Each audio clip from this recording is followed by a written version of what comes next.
Welcome back to Project Quarantine, a podcast made by students for students. This episode's questions will be revolving around vaccines. So today we will be interviewing Dr. Wajid Ahmed, the Chief Medical Officer of Windsor, Essex County Health Unit. Would you like to start off and introduce yourself?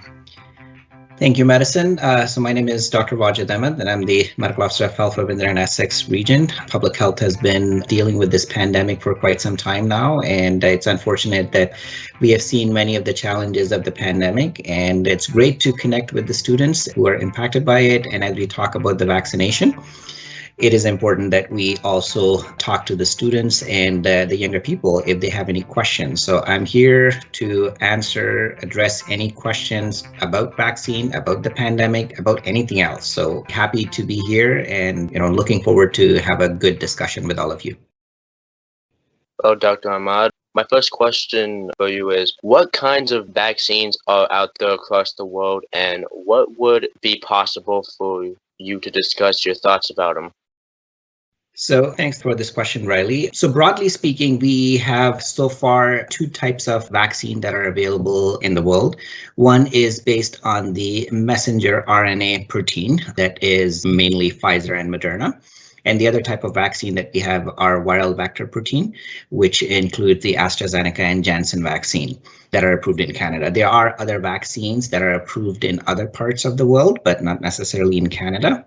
So in Canada, we're dealing with only 4 of these vaccines. And so mRNA is a new, I want to say, new way of introducing the immune response in the body. And while the viral vector proteins are the typical traditional type of vaccines that we have used in the past to generate that immune response. Both these vaccines have its pros and cons in terms of using one way to generate the immune response versus the other. What we have seen so far from the data and the effectiveness study and the real world data is the mRNA-based vaccines have a much higher efficacy compared to the other vaccine. And it's been so far very effective in preventing all the severe disease and hospitalization. And as more and more data is coming out, we are looking at the effectiveness in terms of the transmission, in terms of the individuals, whether they will get any disease or not. And with respect to the other type of vaccine, the viral vector vaccine, we've had a little bit of challenges in terms of some of the side effects that we have seen. And this is something that we obviously want to be very, very careful.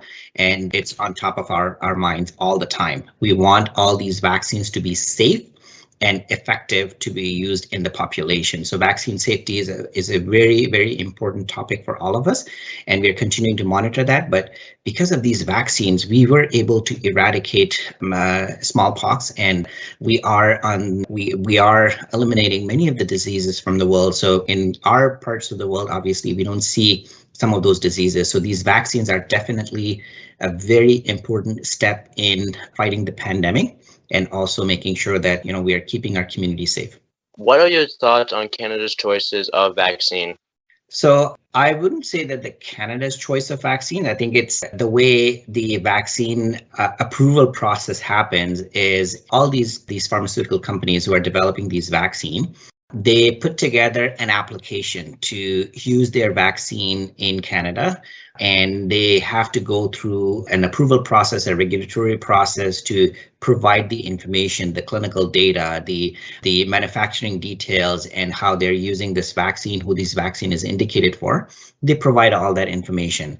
And when all of that information come to our regulatory body, which is the Health Canada, they carefully look at all the data and then make an assessment in terms of the effectiveness, in terms of if there was any concerns about the vaccine, from a safety perspective, from an effectiveness perspective. They have some criteria that which vaccines they will even consider. So for example, if a vaccine is only 30% effective, should we be approving those vaccines or saying it's not enough, it's not good enough?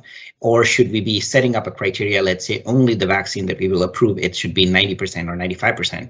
So they use all those criteria to approve those vaccines. And so far, all the applications that have been submitted here were carefully reviewed, carefully monitored, and then based on the safety and effectiveness data, approve those vaccines. And then our National Advisory Committee on Immunization They are our national body who look at those vaccine data, not from a regulatory perspective, but mainly from an implementation perspective. So how this vaccine will be used in Canada, who it should be indicated for, if there's any concerns from a interval perspective, dosing interval, whether people should get 1 dose or 2 doses or more than 1 dose. So they are the one who set up those guidelines and parameters. And using all of that, I think the overall process has been really good, and it was really helpful for all of us to continue to monitor the safety and effectiveness of data. And I feel very confident that all the vaccines that are currently approved and available in Canada are really good vaccine. We will be able to get rid of this pandemic once we have a large number of people vaccinated in our community. Is the Pfizer vaccine safe for kids under the age of 12? Is it even necessary? So at this time, we don't have a full clinical trial data on the vaccine for children who are under the age of 12. There are some studies that's been happening, and that happens all the time with all these vaccines, that give us the data that helps to make us those decisions. We know the vaccines have been, many vaccines or most of these vaccines are given in the early ages of life. Whether we're talking about measles, mumps, rubella, chickenpox, all those vaccines, they are given to younger children because those are the ones who are more mainly impacted by it. So what we are hoping is there will be a point at some time when we can comfortably say that these are the vaccines that are approved to be used in the younger population, but we don't have that details yet. Right now, whatever we are using in the 12 plus, the doses and everything else is the same.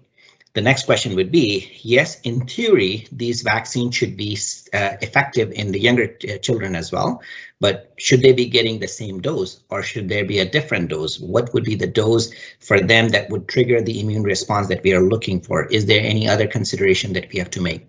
So there's a lot that we need to look at when we are talking about any kind of vaccine approval process. But in the future, I think it is important that we vaccinate everyone, including our children. I have heard that the Pfizer vaccine is more effective on teenagers. What are your opinions on this? So Pfizer vaccine is the only vaccine right now that is approved to be used in the teenage population between 12 to 17 years age. Moderna is the other vaccine that the mRNA vaccine that we're hoping that there may be some approval to be used in the younger population. So being the only vaccine that is approved, I think it would be unfair to draw any kind of comparison that this is the better vaccine.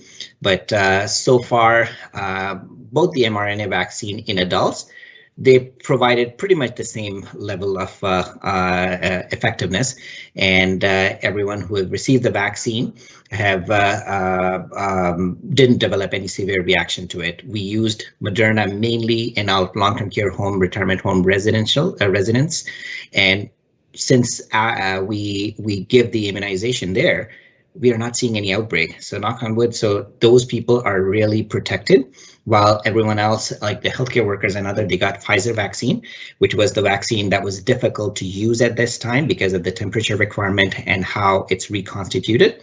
So from a logistic perspective, it made sense, but from an effectiveness perspective, we didn't see any different. So it's both the same vaccine, but right now it's only Pfizer that is available for the younger population, but hoping in the future we will have Moderna, and I'm sure that it would be as equally effective as Pfizer. Can vaccinated people donate plasma, blood plasma? Okay, yeah, so they can definitely donate blood. There is no concerns on that part, and they only need to be healthy to donate blood. So it wouldn't impact them in any ways, and it won't. I guess that's why the reason that I asked this question is, what's the purpose of it? So we're just talking about blood donation, which is totally fine, and it will serve the purpose, and people can donate blood after receiving the vaccine. Great, thank you. Are there known issues with infertility with vaccines? Not at all, not at this time. And I know these type of questions always come up every time when there's a new vaccine or new drugs that are used. And there is no evidence at this time to say that it would have any kind of impact on the fertility. And also, I think every time when we are assessing, we're trying to establish any kind of causality. The issue is there has to be some kind of a plausible mechanism that why it would cause infertility. This is a vaccine. This is generating an immune response. It has nothing to do with infertility or causing infertility at all. So that is also an important point to consider every time when you are looking at the data from an objective perspective. And I'm sure some of you will end up in the medical college as well. So you will know more that all of these concerns that people will have, there has to be some kind of logical explanation and rationale to it. So far, short answer, no, there is no concerns about fertility related issues with any of these vaccines. That is great to know. Is it possible for long-term side effects with mRNA? I don't think so, because again, so what we are doing is mRNA is basically doing the same job like any other vaccine. So what it's doing, it's forcing the body to produce the spike protein that the body identifies as a proxy marker for the coronavirus. And then when the body recognizes that spike protein, it generates an immune response to fight those spike protein, and that's how it works. So once it's entered into the system, it acts in the same way like any other traditional vaccine. And all of these vaccines, when they're introduced, like we've been using for decades, many of these vaccines, and none of these vaccines have any long-term effect. In fact, it provides long-term immunity from many of these diseases. So we are hoping that with these vaccines, we can have a lasting immunity, and we can be protected from any other type of variants that's becoming a concern as there are still ongoing transmission happening in the world.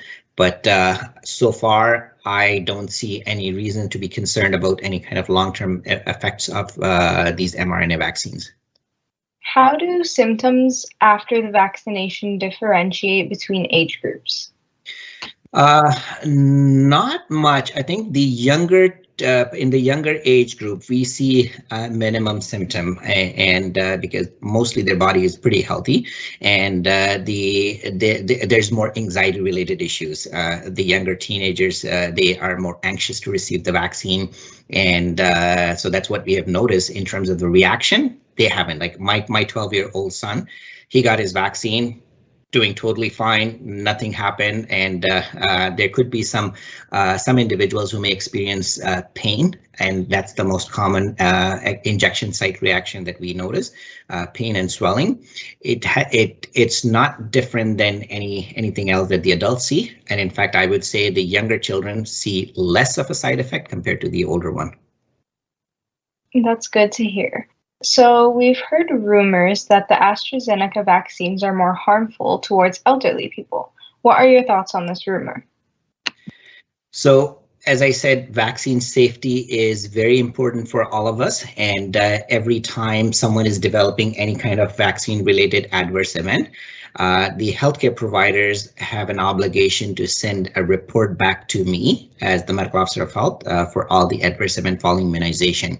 And once I receive all those reports, I review the details, I review what kind of reaction was it, and if there's any concerns based on those reactions. Are those reactions expected with these vaccines, or these reactions are unexpected from these vaccines?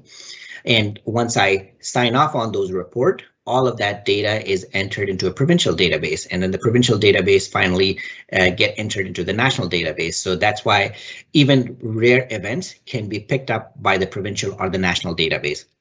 Once we see that results, we have noticed with AstraZeneca that there were some cases with related to the blood clotting in individuals, not only in Canada, but in other parts of the world as well. So we took that more active surveillance piece. We'll look at all the data, and then based on that data, that's why we are not offering the first doses of AstraZeneca vaccine. And again, it's not necessarily just because that we are so much concerned about the risk. Those risks are still very rare events, and the risk and benefits is something that we always assess. Doesn't matter what kind of treatment, what kind of recommendation we are making. It's always that fine balance of assessing the risk and then the potential benefit from all of these reactions. So if someone gets COVID, the risk of them having a blood clot is much higher compared to someone who gets a vaccine and then potentially develops a blood clot. So sometimes it's just a function of the risk comparison, the risk difference. If we're talking about someone getting COVID and then developing a clot is much high, especially in a high prevalence community such as ours. We had seen lots of cases of COVID in our community. And then when you try to balance the risk by getting the vaccine and then unfortunately develop any kind of side effects, so the risk benefit is really in favor of getting the vaccine. So we were able to offer the first dose of the vaccine, but now that we have much more mRNA vaccine available, and now we have our community case rates are going down, so we feel more comfortable to say, hey, because of the potential risk, we are not recommending people to get their first dose of AstraZeneca. Instead, go and get your first dose of Pfizer or Moderna, because those are relatively safer vaccine compared to AstraZeneca. So we always assess those situations, and so that was a good thing to do when we were looking to vaccinate more and more people with AstraZeneca, which we did. Now we're switching everyone to Pfizer or Moderna. Thank you, Dr. Ahmed. That was a really insightful answer. Now that we're moving into, I guess, we're getting a lot of vaccines out, right? So I've had a question, like, how do the vaccines interact with people who have had COVID-19 in the past? Would you like recommend it that they get the vaccine? Would they stay away from it? Like, what kind of things would happen there? Yeah, no, great question. So what happens? So when we're talking about any kind of immune response, so the immune response, or the body fights the virus in two different ways. One is what we call as active immunity, and the other one is called the passive immunity. And active immunity can be two ways. One is by introducing the active infection to a person, which sometimes we get the infection and then we generate the immune response to it, and then our body antibody stays in it sometime for lifelong, or sometimes for at least a short period of time. And then the other way is when we are doing the active immunity by giving the vaccine, and then that the body is generating that response. So in theory, anyone who is infected with COVID, their body would have generated an immune response and antibodies to it, and then fight off those virus that infected this person. But what we don't know is how long these antibodies will last in these individuals. And based on that, we felt that it is important, because of even some of the variations of the variants of concerns and potential reinfection risks, because we have seen some reinfection as well. The recommendation at this time is, even if you were infected with COVID-19 in the past, you should get a vaccine. And the timing of the vaccine is also important, that, when do you get the vaccine? So for example, if someone who contracted COVID today, should they get their vaccine 20 days from now, 30 days from now, 6 months from now, 1 year from now, when? In the beginning phase, we did say that, if vaccine shortage is an issue, then you can delay the vaccine up to 3 months, because we know with some of the other data that within 3 months, there is enough protective antibodies that could last and prevent you from contracting COVID in that timeline. But after 3 months, we are not sure about the antibodies level, so you get the vaccine after. But now that we have access to the vaccine, that recommendations, we're not making those recommendations. We're saying, hey, even if you were infected with the vaccine, if you are well enough, you still get your vaccine, and that would help to prolong your antibodies for a longer period of time. And so our recommendations, despite you got the COVID infection, you should get a COVID vaccine as quickly as possible to make sure that your immunity is longer and will be protective for you. Thank you, Dr. Ahmed. That was an amazing answer. Also curious, you mentioned how the antibodies disappear after a while. Am I correct in saying that? Yes, that is correct. Is there a reason why antibodies created without the help of vaccines disappear compared to antibodies that are created with the vaccine? So that's a great question. And generally speaking, most of these antibodies that our body generates, it stays longer in our body. But with COVID and with coronavirus, the challenge is these coronaviruses mutate very frequently, and it makes it difficult for body to recognize these viruses and to generate the immune response that we are looking for. When we are talking about these viral vector proteins, or when we are talking about the mRNA vaccine protein, so they are trying to use the spike protein to generate the immune response. So the spike protein is the only thing that is differentiating these coronaviruses, regardless of many of these mutated version of the variants that we're talking about. So the idea behind giving the vaccine is, if the body is recognizing the spike protein mainly, then the immune response that it would generate, it would be much more lasting compared to an active infection that we are seeing, which, depending on how the body is reacting to it, the response or the reaction may not be as long lasting. In some countries, what they're doing with people who have received or who were previously infected, they only give them 1 dose of the vaccine after 3 months, and they consider them immune. But right now, based on our data and our recommendations, both in USA and Canada, we still give 2 doses of vaccine. And this is just, again, getting an extra dose of vaccine is not necessarily a bad thing. It just helps to prolong the immunity. Getting less dose of vaccine can be challenging because your body may not have the adequate response with the antibody. And that's why you see some of these vaccines, you only need 1 dose. Some vaccine you need 2 doses, and some vaccine you need 3 doses. So all these vaccines, the way they act and the way they generate the immune response, the booster dose or booster effects is there. It's not necessarily because of any other reason. It's just the way these immune responses are generated in the body. Thank you, Dr. Ahmed. Yeah, so, when you were talking in the beginning about mRNA, and how the mRNA COVID vaccines are better than the regular COVID vaccines, I thought that was really interesting. And so, do you think we could use mRNA for different diseases, or maybe diseases that will appear in the future, instead of the regular vaccines? Great question, Tian. I think you do have the potential maybe to go into the med school for sure. So I see that you have some interest. I'm just curious. Yeah, no, the great question. And I think, to be honest, I think there are lots of research that's been happening. So even though when we are talking, this is the first time that we are using the mRNA-based vaccine, but overall, the mRNA technology is not new. It's been in the works for almost a decade now, and people were trying to use this mRNA to generate the immune response to even fight off some of the disease. Right now, there's a lot of research that's been happening that how we can use this mRNA to fight cancer. And can we use it to fight off the cancer cell? And if there's any way that we can prevent these cancer cells from multiplying inside the body, if we use the right mRNA protein that could just stop that from happening. So there's a lot of potential for these mRNA, and I think in the future we will see many more vaccines utilizing the same mRNA technology, and also maybe in some other disease we will be using mRNA to fight off the disease itself. So great potential in the future for mRNA use. How long do you think it will take to finish distributing the vaccines to everyone in Windsor, Essex County? Another great question. If it's up to me, I want to just finish everyone vaccinating today, and then we can move on and, do everything that we want. Everyone is just frustrated with this pandemic now. But looking ahead in the future with respect to what vaccine supply is coming and when people have received their first doses, and then obviously we have moved into doing the second doses for the 80 plus, and we just recently started vaccinating 12 to 17 years old.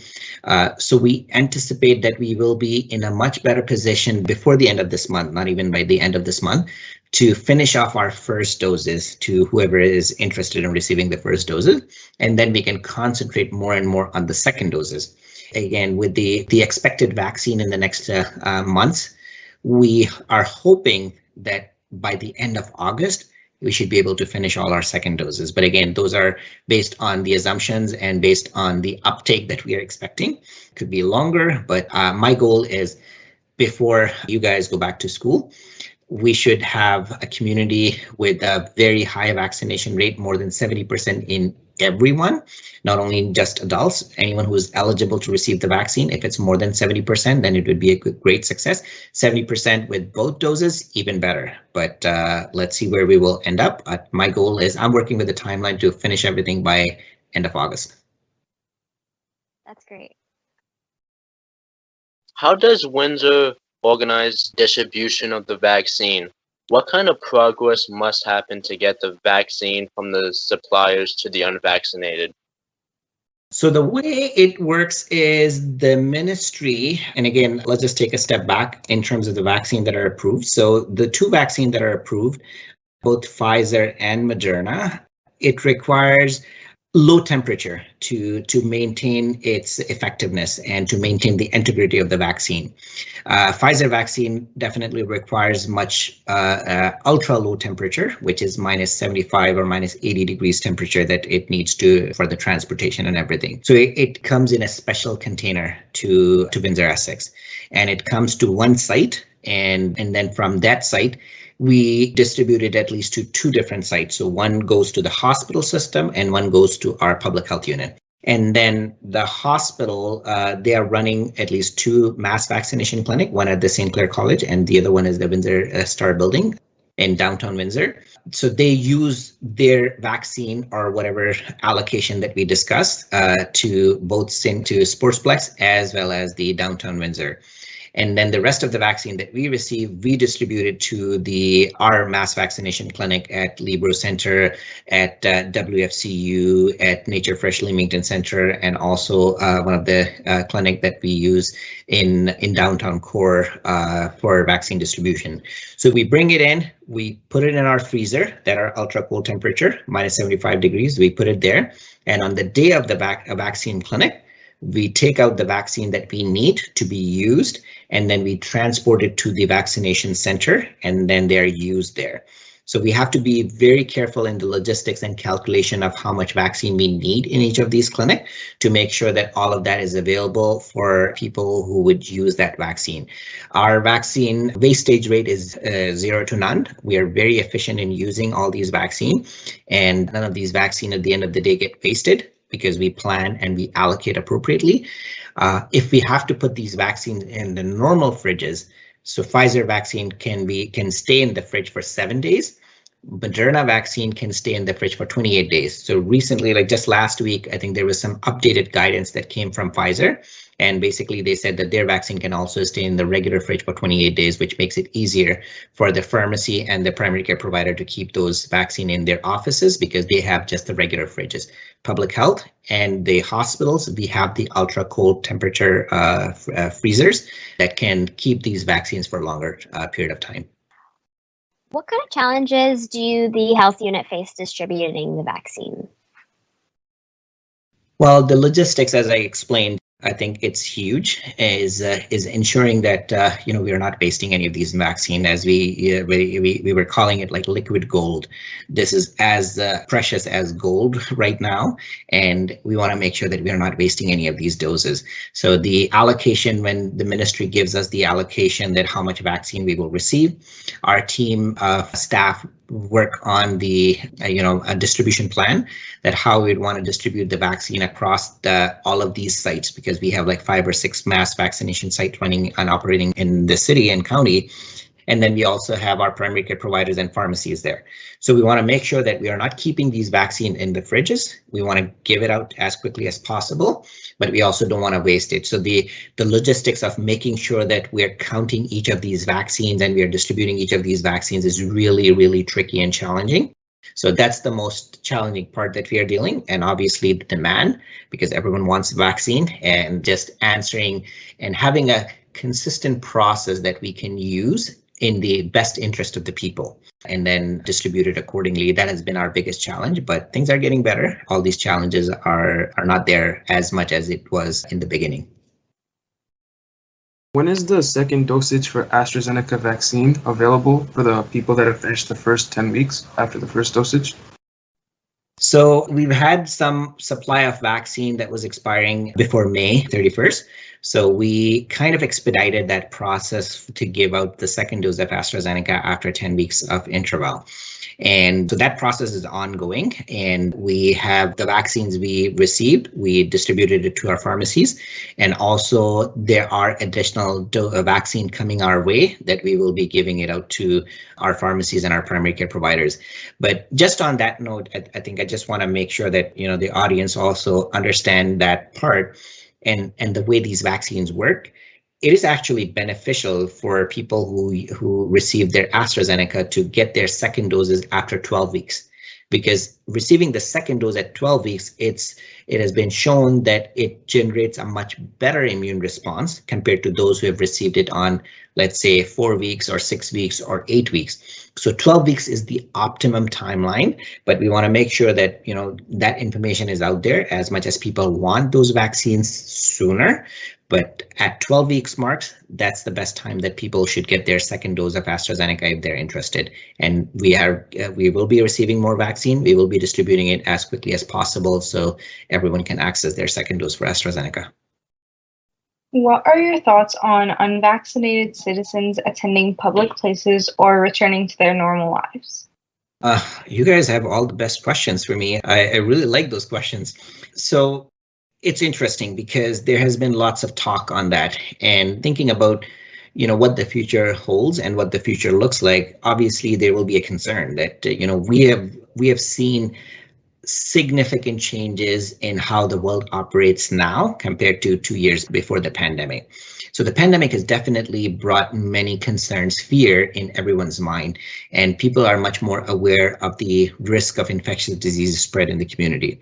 So there has been an interest in both ways for people to either have to ensure the safety of the public places. So anyone who is visiting, what would be the risk? So let's say if someone brings a new infectious disease in that place, what would it look like and how it can potentially be devastating for the community, for the economy, and everyone else, right?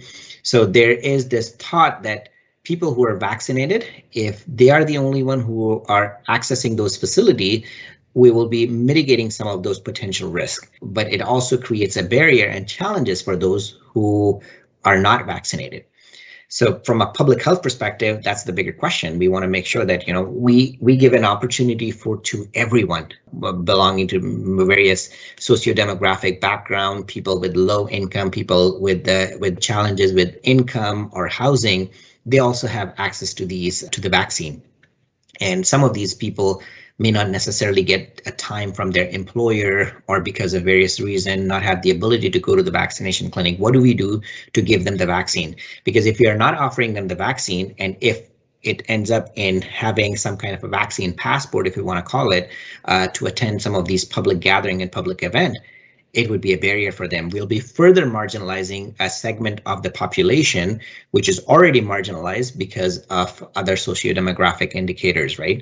So it has some benefits, but it also comes with a risk. So at this time, we want to maximize the number of people who are vaccinated. And then once the overall cases disappear from the community, the risk would be much lower. At this time, as you know, our recommendation is continue to follow the public health measures, even if you're vaccinated, because that's what we want to bring the current infection rate to a level which would no longer pose a threat to our community.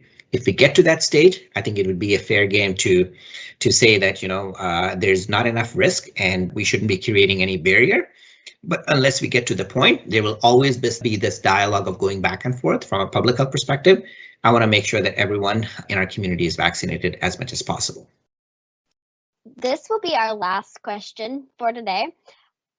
How should people differentiate between facts and rumors, especially rumors concerning the vaccines?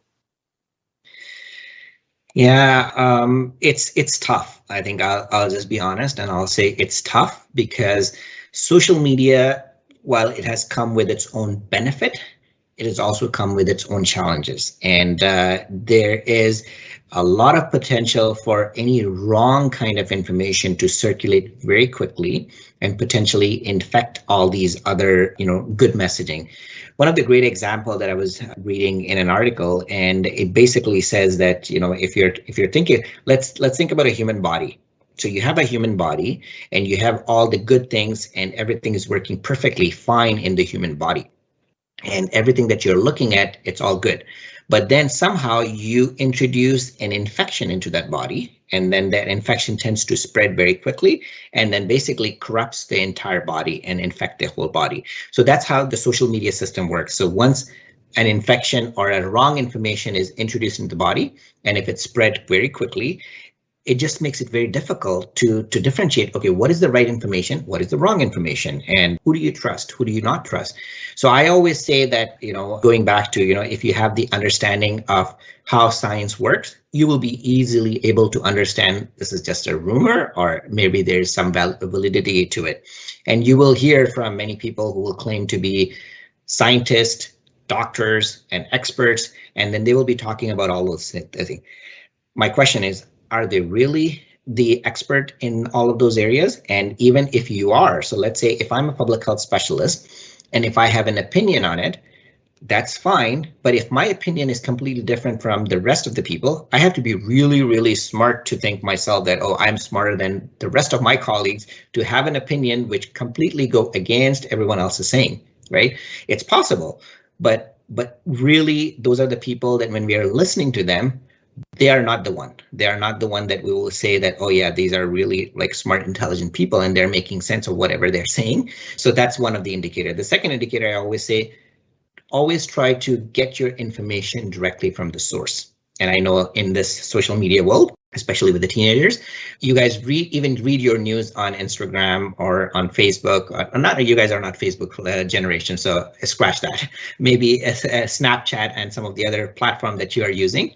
So you use that information and then you share all of that information with your friends and colleagues. So instead of going and reading some of these information through other social media posts, try to follow the social media post of the credible website, like the CDC, like the Public Health Agency of Canada, Public Health Ontario, Windsor Essex County Health Unit. So we will be posting, we will be sharing the information that are credible. So that's your credible source of information if you want to read about it. And our other way around is you have your doctor, your family doctor, you go and you talk to them, and then they will be the best to understand your position, your concerns, your individual risk, and provide individualized attention to it. So as much as it's difficult to differentiate some of these information, always try to validate that information if you're really concerned about it with a credible website. And there are a number of credible websites that you can go to, as some of them I already mentioned, and get your information. Thank you, sir. That's a really great answer. I actually really liked your analogy on social media. I find that like things just go really haywire really quickly, and it's kind of unfortunate that things happen like that. Thank you, Dr. Ahmed, for taking your time out of your very busy schedule to speak with us today and to share this important information with students in our school board. It's a pleasure to be here. I really liked being here and having this conversation. You guys are really smart people. You're asking some of these questions that I was trying to avoid for some time. So thank you for asking these questions. I think it would be helpful for you and your colleagues to get the answers. We thank you for all the hard work for our community. Thank you for tuning in. We'll see you next time on Project Quarantine. Thank you.